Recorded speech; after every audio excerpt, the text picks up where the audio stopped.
கடலூர் மாவட்ட தமிழ்நாடு தையற்கலை தொழிலாளர்கள் முன்னேற்ற சங்கத்தின் சார்பில் சிதம்பரம் மாலைக்கட்டி தெரு ஆறுமுக நாவலர் நிலையத்தில் தையல் கலைஞர்கள் தினவிழா ஞாயிற்றுக்கிழமை நடைபெற்றது. விழாவிற்கு கடலூர் மாவட்ட தலைவர் கே. நாகராஜன் தலைமை வகித்து பேசினார்.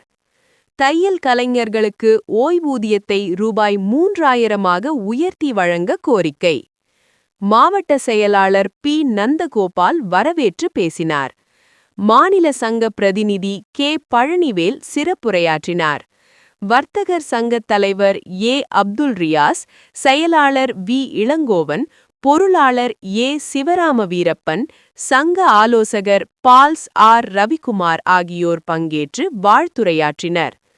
கூட்டத்தில் நகர செயலாளர் பி. முகிலன் உள்ளிட்ட சுமார் 200க்கும் மேற்பட்ட தையல் கலைஞர்கள் பங்கேற்றனர்.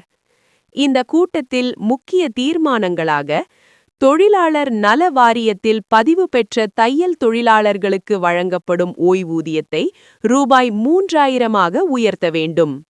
ஈமச்சடங்கு நிதியை 10,000 வழங்க வேண்டும். நலிந்த தையல் கலை தொழிலாளர்களுக்காக தனி நல வாரியம் அமைக்க வேண்டும் என வலியுறுத்தி தீர்மானங்கள் நிறைவேற்றப்பட்டன. தையல் தொழிலாளர்களின் வாழ்வாதாரத்தை பாதுகாக்கும் நோக்கில் இந்த கூட்டம் நடைபெற்றது.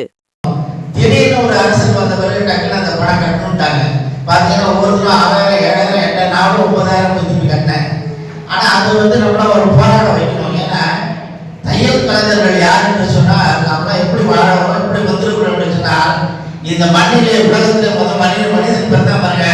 அப்ப என்ன இலையதை போட்டு இலையை போட்டோம். அதுக்கப்புறம் தையல் தொழில் உருவாக்கி மனிதனாக வாழ வேண்டும் என்று தையல் தொழில் ஆரம்பித்த ஒரு சமுதாயம் என்று சொன்னால் அது தையல் கலைஞர்கள் சமுதாயம். நம்ம போட்டிருக்க ட்ரெஸ் எல்லாம் அது ஆணாக பெண்ணாக இருந்தாலும் நம்ம கொடுத்த ட்ரெஸ் போட்டதுதான் தையல் கலைஞர்கள். இன்னைக்கு மனிதனாக வாழ்ந்து கொண்டிருக்கிறோம் என்று சொன்னால் அந்த தையல் கலையார் உலகமெல்லாம் ஆரம்பிச்ச அந்த வரலாறு நீங்க பாத்தீங்கன்னா எதுக்காக ஒரு போராட்டம் வைக்கணும். அந்த கரண்ட் பில் எதுக்கோ எந்த அரசு வந்தாலும் ஃப்ரீயா கொடுக்குறாங்க.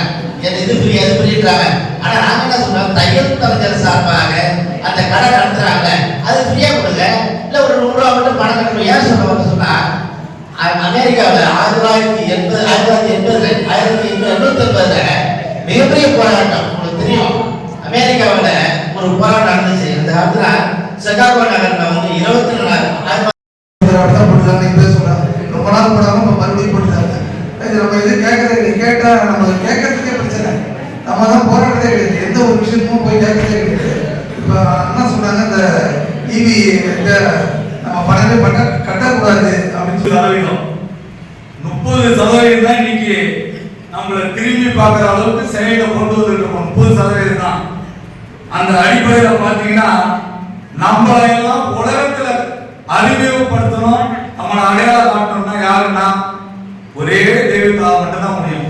அதே கடவுளை நினைச்சாதீங்க. இங்க வந்திருக்கக்கூடிய சிறப்பு விருந்தினர் நிருபர் அண்ணன் சுந்தரர்கள் மற்றும் அனைத்து நிருபர்களால் மட்டும்தான் உலகத்திலே காட்ட முடியும். என்ன காரணம்னா நாம் பேசக்குள்ள சில தவறுகள் இருக்கும், மன்னித்துக் கொள்ளுங்கள். காரணம் என்னவென்றால் அதை செய்யும். அதுதான் எங்க வர்த்தக சங்கத்துடைய தாரக மந்திரம். நாங்கள் வர்த்தக சங்கத்தில் இருக்கோம்னு சொன்னா நாங்கள் வர்த்தகம் பண்ணிட்டு அப்படியே நாங்கள் கூட்டத்தை முடிச்சுட்டு போயிடுறது கிடையாதுங்க. நாங்கள் ஒவ்வொரு இடத்துலையும் சமூக சேவைங்கிற எடுத்துக்கிறோம். சமூக சேவை எடுத்து ஒவ்வொரு ஒரு தீவிபத்து நடந்துச்சு. ஒரு 3-4 மாசத்துக்கு முன்னாடி ஒரு 7 உணவு பிறகு அவன் தேடிய பொருள் ஆடை, அதற்கு பிறகுதான் இருக்க இடம். இந்த ஆடைங்கிறது உணவு தோன்றிய காலத்திலேயே வந்துவிட்டது. தையல் கலைஞர்கள் அப்போதே உருவாகி விட்டார்கள். ஆனால் நம்மளிடத்தில் உள்ள திறமைகள் அதை பிறர் சொல்லி தெரிய வேண்டிய அவசியம் இல்லை. உங்களிடத்தில் அனைத்து திறமைகளும் இன்னைக்கு ஒரு மனிதன் வந்து உணவு இல்லாம கூட ஒரு 2 நாள் 3 நாள் கூட இருந்துடலாம். ஆனா ஆடை இல்லாமல் இருக்க முடியாது. ஆனா கால சூழ்நிலையில ரெடிமேட் ஆடைகள்லாம் நிறைய வந்துட்டதுனால தைக்கிறதுக்குள்ள வாய்ப்புகள் கம்மின்னு சொல்றாங்க. ஆனா அது ஓரளவுக்கு இருந்தா கூட இன்னைக்கும் இப்ப பாருங்க, நான் ரெடிமேட் தான் வச்சிருக்கேன். ஆனா இன்னைக்கு நான் ரெடிமேட் என்னுடைய துணியை எடுத்து தச்சு தான் நான் போட்டுக்கிறக்கூடிய சூழ்நிலையில நான் வச்சிருக்கேன். காரணம் 1000 உறுப்பினர்களை கொண்ட ஒரு சங்கம் கடலூர் மாவட்டத்திலே எதுவுமே கிடையாது. அப்பே அப்பேற்பட்ட புகழுக்கு சொந்தக்காரர்கள் நீங்கள். சங்கத்து துணை செயலாளர் சொன்ன மாதிரி இங்க வந்து பேச வர எல்லாருமே சிக்ஸர் அடிக்கிற ஆளாவே இருக்காங்க. கடைசியா எனக்கு கொடுத்துட்டாங்க, என்ன பாயிண்ட் பேசுறதுனே தெரியல. செயலாளர் சொன்ன மாதிரி போராட்டங்கள் கூட்டங்கள் எதுவா இருந்தாலும் இவங்க அழைக்கிறாங்களா அழைக்கலையான்னு நம்ம பார்க்க கூடாது. நம்ம அதுல போய் கலந்துக்கணும்.